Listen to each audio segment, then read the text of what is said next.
Statesbor High on the road at Lakeside. Evans looking for revenge after the Panthers knocked them out of the playoffs last year. This one turned out to be the game of the year so far. Things don't start well for Statesboro as Ben Wilson starts the scoring, but the Blue Devils quickly respond on the ensuing kickoff. Probably know what's coming when you hear those words. Quan Daniels from the 1-yard line, and Quan is gone. Unfortunately, Aaron Lester called for a block in the back as the defender turns his back to him here. So this one brought back. The Panthers called for a personal foul as well. No problem though, as Lester will take this one outside and is knocked out of bounds just shy of the goal line. And from there, they'll give it to Lester again. This time he's in. The extra point would be blocked though, and it's 7-6 Lakeside. They come back quickly and respond as Ben Wilson finds some room up the gut, and he goes 60 yards for the score. The Lakeside extra point would fail, and it was 13-6 Panthers. Just before the half, Lakeside will tack on this 30-yard field goal, and we go to the half with Statesboro trailing 16-6. Quarterback Reed Pennington out with an injury. Michael Summers returning from his injury and playing well here with a first down run. Next it's Trey Gatson with 20 yards. He goes down inside the 30, and then from the 2, it's Quan Daniels punching it in. Statesboro gets within 3 at 16-13. Lakeside back on offense, and the Blue Devils finally get to Wilson here. Brandon Williams helping out on the sack. Next, it's the Blue Devils special teams coming up with the block punt.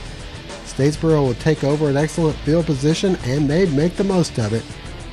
Quan Daniels from the 25 turns a corner, and then check out the stiff arm at the goal line. Nice power there by Quan. He's in, and the Blue Devils take a 20-16 lead under the 4th, and Statesboro looking to add to their lead. Aaron Lester takes off, and he'll go 50 yards before finally being knocked out of bounds at the 20. From there, the give is to Quan Daniels, who gets a few nice blocks and gets down to the 4-yard line, but that drive would stall, and Statesboro had to settle for a Caleb Brown chip shot to take a 23-16 lead. The Panthers then proceed to march downfield, and they'd get within 1 on this Wilson touchdown pass. Why is 1 significant? Because they'd go for 1 and the tie with the bad snap, and then a heads-up play by Alex Pritchard as he tucks it, and close call at the goal line. He's ruled in. I watched it again, and looks like they got it right. Regardless, it's 24-23, and with time winding down, Quan Daniels 8 more tough yards into Lakeside territory, and he fights ahead. A big play here on 4th and 4. Quan able to pick up the first down, and they keep on going to Quan Daniels.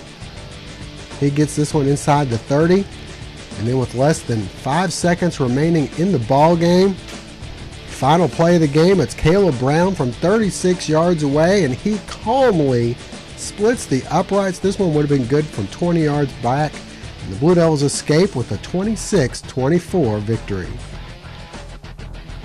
This one a game former head coach Buzz Busby would have enjoyed, and speak of the devil, Busby helping his son Greg at Montgomery County as they host Portal, and whatever Buzz told Jermichael Sneed must have worked as he hits Brian Bird here for the big 40-yard gain. That would lead to Sneed to Bird again for the touchdown. 14-0 Montgomery County. The Panthers look to the air to try to respond. Hunter Oglesby to DeAndre Williams for a Panther first down. A little bit later, this the kind of night it was for Portal. The ball would be stripped loose. Gary Carswell for Montgomery County will put 6 more points on the board for the Eagles, who win this one by a final of 21-0. Back to Augusta we go. Southeast Bulloch in a region matchup against Laney. The Yellow Jackets trying to make something happen here as Antonio McMillan breaks free, gets downfield. Some tough running there from the freshman, but they couldn't punch it in. Meanwhile, on the other side, Laney taking off to the races is George Myers. No arm tackles working here. He gets in for the touchdown, and Southeast falls 42-0. And finally, a tough one for the Bulloch Academy Gators, who come within a touchdown of the number 2 team in the state, falling 28-21 on the road. BA creates 5 turnovers and gets a touchdown rushing and passing from Brandon Walker in the losing effort. Their second loss of the season, BA falls to 3-2 on the year.